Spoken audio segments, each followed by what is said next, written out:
Welcome to main robo. Hyderabad నడిబొడ్డున ప్రవహించే మూసీ ఒకప్పుడు జీవనది, ఇప్పుడు మురికి కూపం. కాని ఇప్పుడు పరిస్థితి మారుతోంది.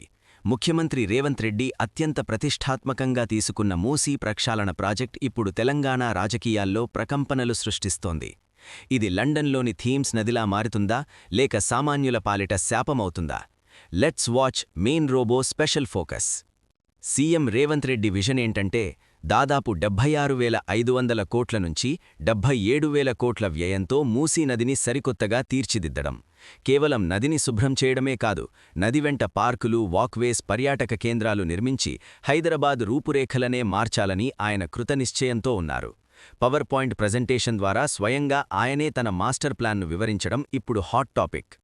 అయితే ఈ ప్రాజెక్టుపై విమర్శల జడివాన కురుస్తోంది. కూల్చివేతల భయం, మూసీ పరివాహక ప్రాంతాల్లోని వేలావి ఇళ్లను కూల్చివేస్తున్నారనే ఆందోళన ప్రజల్లో నెలకొంది. ఇది రియల్ ఎస్టేట్ మాఫియా కోసమేనని బీఆర్ఎస్ మరియు బీజేపీ నేతలు తీవ్రంగా ఆరోపిస్తున్నారు. నిధుల సమీకరణపై కూడా అనుమానాలు వ్యక్తం చేస్తున్నారు. బాధితులకు సరైన పునరావాసం కల్పిస్తామని సీఎం హామీ ఇస్తున్నా, క్షేత్రస్థాయిలో ప్రజలు మాత్రం ప్రభుత్వంపై నిరసనలు వ్యక్తం చేస్తున్నారు. మరి అడ్డంకులన్నీ అధిగమించి రేవంత్ రెడ్డి తన డ్రీమ్ ప్రాజెక్టును పూర్తి చేస్తారా? హైదరాబాద్ చరిత్రలో మూసీ పునరుజ్జీవం ఒక మైలురాయిగా మిగిలిపోతుందా? మీ అభిప్రాయమేంటో కామెంట్ చేయండి. మరిన్ని లేటెస్ట్ అప్డేట్స్ కోసం చూస్తూనే ఉండండి మెయిన్ రోబో.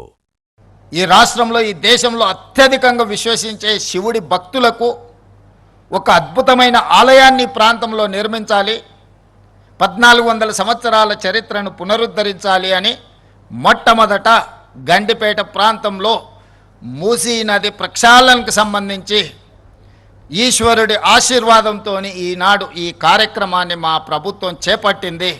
అన్ని అడ్డంకులను ఈశ్వరుడే తొలగిస్తాడని ఎవరైనా దీని మీద దుష్ప్రచారం చేసినా, దీనికి పెడార్థాలు అంటగట్టిన ఈ రాష్ట్ర ప్రభుత్వం శివతాండవం చేస్తుందని చెప్పి నేను ఈ వేదిక మీద నుంచి సవినయంగా నేను చెప్పదలుచుకున్నా.